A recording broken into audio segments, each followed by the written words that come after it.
You ever sit at a dinner table, surrounded by laughter, but feel like the joke's always at your expense? That was me last Friday night. My girlfriend Melissa, 25, decided to play roast the boyfriend in front of her friends. At first, I brushed it off. A light jab here, a sarcastic comment there. I thought, okay, maybe she's just showing off a little. But then it turned into a full-on comedy routine, and I was the punchline.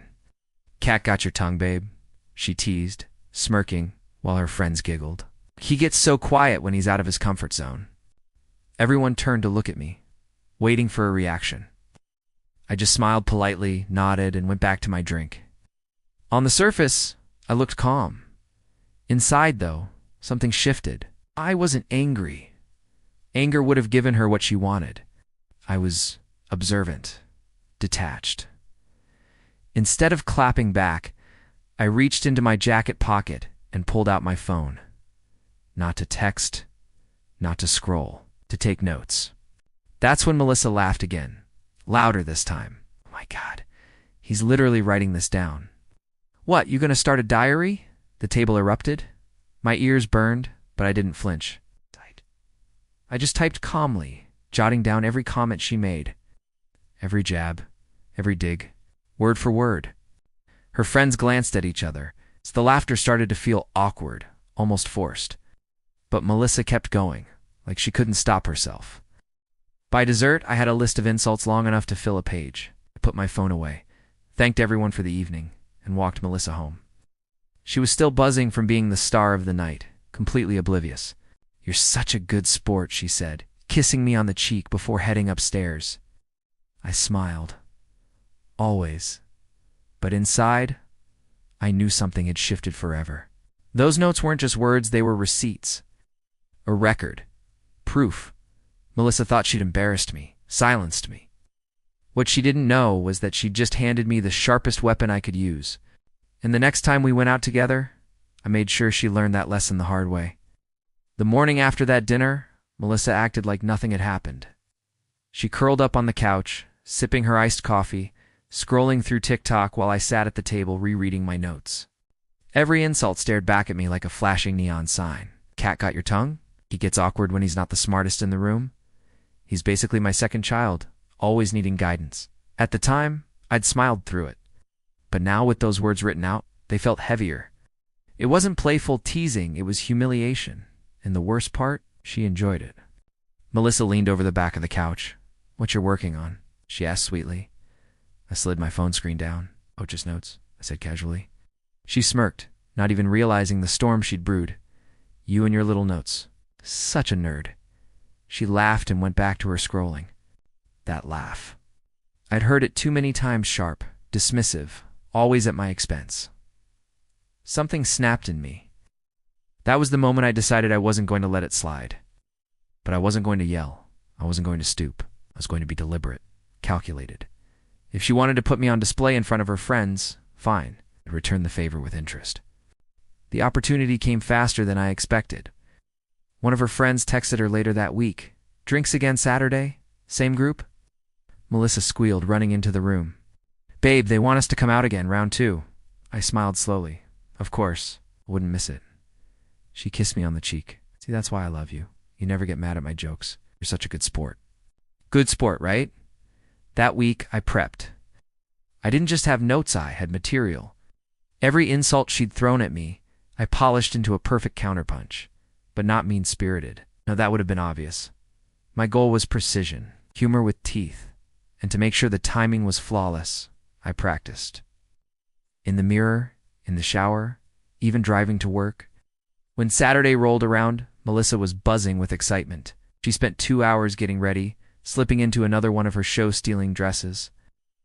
"We're going to have so much fun tonight," she said, twirling in front of the mirror. I smiled at her reflection. "Oh, I'm sure we will." At the bar, her friends lit up when they saw us. Melissa immediately slipped into performance mode, tossing her hair, ordering cocktails, setting the tone. But this time, when she turned her jokes on me, "Babe, remember when you burned water trying to boil pasta?" I leaned back, smiled, and opened my phone. "Actually," I said smoothly, "I do remember. It's just like I remember you calling the mechanic because your car wouldn't start." And then he found out you never put it in park. Her friends roared with laughter. Melissa's smile froze. Round 2 had just begun. The energy at the table shifted the moment my comeback landed. Melissa forced a laugh, waving her hand like it was nothing, but her eyes narrowed just slightly. She wasn't used to being on the receiving end. Her friends, though, they loved it. Wait, seriously, Jenna cackled. She called the mechanic for that. Melissa shot her a glare, then looked back at me, determined to regain control. Okay, she said, grinning too wide. But don't let him fool you. He's the king of dumb mistakes. Like the time I held up a finger, smiling. Actually, Melissa, I've got a list. I pulled out my phone, unlocked it, and scrolled to the Notes app. Her friends leaned in, curious. Melissa's cheeks flushed pink. What are you doing? She hissed. I read the first line, clear and calm. He gets so quiet when he's out of his comfort zone. I tilted my head. Funny, because last week at your work dinner, who froze when your boss asked a question about your own project? The table exploded in laughter. Melissa's lips parted in shock. That's not fair. I kept going, smoothly moving down the list. He's basically my second child. Interesting. Remind me again who left their passport in an Uber the night before our Cancun trip. Her friends howled. Even the bartender glanced over, smirking. Melissa grabbed her drink, taking a long sip like it could hide her face. Okay, but she tried again. I leaned forward, voice light but firm. Melissa, you've had your turn. Now it's mine. And I wasn't cruel. I didn't insult her looks, her family, or anything too personal. I just exposed the little stories she thought no one remembered, the ones that showed she wasn't exactly the queen of composure she pretended to be. Like the time she bragged about being a wine expert, then ordered a merlot in front of the sommelier. Or the night she mocked my karaoke, only to trip on stage and fall into the DJ booth. Each memory landed like a dart, sharp and precise. The group couldn't stop laughing, not at me this time, but at her. Melissa slammed her glass down a little too hard. You're making me look stupid, she snapped under her breath. I smiled politely. Oh, I thought we were just having fun. You know, like last week, her friends weren't blind. They exchanged looks, some of them covering their mouths to stifle laughter, others shaking their heads like they'd been waiting for this moment. By the time dessert menus came around, Melissa was quiet. Not her usual performative silence, but the kind that simmers with embarrassment. Her friends were still buzzing, replaying my comebacks like highlights from a game. And for the first time in months, I didn't feel small. I felt heard, seen. Melissa wanted me to be the quiet boyfriend who laughed off her jabs, but that night, I proved I wasn't her punchline. The irony, I hadn't even gotten to the best part yet. The Uber ride home was silent, but the tension was loud. Melissa sat with her arms crossed, staring out the window, her reflection in the glass giving her away. She was seething. I leaned back, scrolling through my phone, calm as ever. Normally, I'd be the one overthinking, apologizing, trying to smooth things over. Not this time. At the moment we stepped inside the apartment, she whirled on me. What the hell was that? I raised an eyebrow. What was what? You humiliated me in front of my friends, she snapped, tossing her purse on the couch. I laughed softly, shaking my head. Melissa, all I did was repeat what you've been saying about me for months, word for word. She froze, blinking. That's different. I was joking. Shh. Made you the joke? I finished for her. Yeah, I know. Doesn't feel so great, does it? Her lips parted, but no words came out. For once, she didn't have a quick-witted comeback. I walked into the kitchen, poured myself a glass of water, and leaned against the counter. You realize what you did at that first dinner? You didn't just tease me, you put me down. It's over and over. And you loved every second of it. Her voice cracked. It was just for fun. I didn't mean to hurt you. I took a slow sip, watching her carefully. Oh, but you did. And instead of listening when I tried to tell you, you brushed it off. You always brush it off. Melissa sank onto the couch, suddenly small in a way I'd never seen before. The fiery performer from the dinner table was gone. Now she just looked. Lost. You could have just talked to me, she muttered. I tilted my head. I did. More times than I can count. You didn't listen, so I showed you. Silence stretched between us. The weight of it pressed on her shoulders more than mine. Finally, she whispered.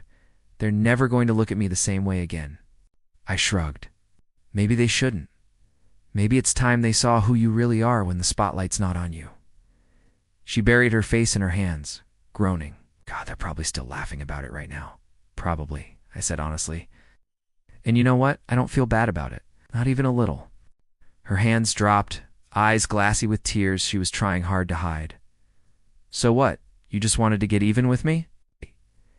I met her gaze steady and unflinching. No, Melissa. I wanted you to understand how it feels. And judging by tonight, you finally do. She didn't respond. For once, Melissa, the woman who always had the last word, was silent. I realized then the power dynamic in our relationship had shifted. Maybe permanently. But the real test wasn't how she handled it in private. It was what she'd do the next time we went out together. The following week, the group chat lit up with messages. Normally, Melissa was the ringleader, dropping memes, suggesting plans, making herself the center of attention. But this time, she was oddly quiet. Her friends weren't. Oh my God, Melissa, you seriously called a mechanic because your car was in drive? Still laughing about the Merlot thing. Classic. I've never seen you so quiet before. Lol. I caught her scrolling through the messages, her jaw tight, her thumb hovering but not typing. Every notification felt like another pinprick to her ego. You okay? I asked from the kitchen. She shot me a glare. Do I look okay? I leaned on the counter. They're just teasing you. You know, like you teased me, remember? Her lips pressed into a thin line. She slammed her phone face down on the table. It's different when they do it. I raised an eyebrow. No, Melissa. It's the same. The only difference is, now you're not the one holding the mic. That stung. She grabbed her purse and muttered something about needing air. When the door clicked shut behind her, I just shook my head. Over the next few days, I watched her unravel. She canceled brunch with her girlfriends. She muted the group chat. She spent nights on the couch scrolling mindlessly, not laughing at the same TikToks that used to keep her giggling for hours. One evening, she finally cracked. They're never going to respect me again, she whispered. I looked at her, really looked at her. For once, the confidence and bravado were gone. All that was left was insecurity, the same insecurity she'd tried to cover by tearing me down. You know, I said slowly, respect isn't something you get by making other people smaller, something you earn by lifting people up. Her eyes flicked to mine, glossy but defiant. It's what? You're some kind of saint now. You humiliated me too. I nodded. Yeah, but I didn't start it. Ended it. She flinched like I'd hit her. So that's it? You're just going to act like you won? I leaned forward, resting my arms on my knees. Melissa, this isn't a game. You just treated me like a partner instead of a punchline. None of this would have happened. But you couldn't resist making me small in front of them. Now you're the one who feels small. She turned away, silent. That weekend, one of her friends invited us out again. Could see the panic in Melissa's eyes. She hesitated before answering, her voice tight. Maybe not this time. For Melissa, the woman who lived for social validation, that was the clearest sign yet. She wasn't just embarrassed. She was shaken to her core. But me, I wasn't shaken. For the first time in months, I felt solid, grounded, like I'd finally taken back something she'd been chipping away at all along, my dignity. And Melissa knew it. The next time we went out as a couple was 2 weeks later. Melissa begged me to go, saying she didn't want to hide forever. If I don't face them, it'll just get worse, she said, her voice unusually soft. So, I agreed. We walked into the restaurant together, hand in hand, though her grip was more like a lifeline than affection. I could feel her pulse racing through her palm. She scanned the room like a soldier entering hostile territory, shoulders tense, smile forced. Her friends waved us over, but something was different this time. Normally, Melissa was greeted with cheers, hugs, and excitement. This time, a few polite smiles, a couple of half-hearted waves. No spotlight, no center stage. We sat down. Immediately, the jokes started not at me, but at her. So, Melissa ordered the steak this time, right? Don't want to confuse it with salmon again. Everyone chuckled lightly. Melissa's cheeks flushed. She tried to laugh it off, but her voice cracked. Another chimed in. Hey, anyone need their tires rotated? Melissa knows a great mechanic for when your car won't move and drive.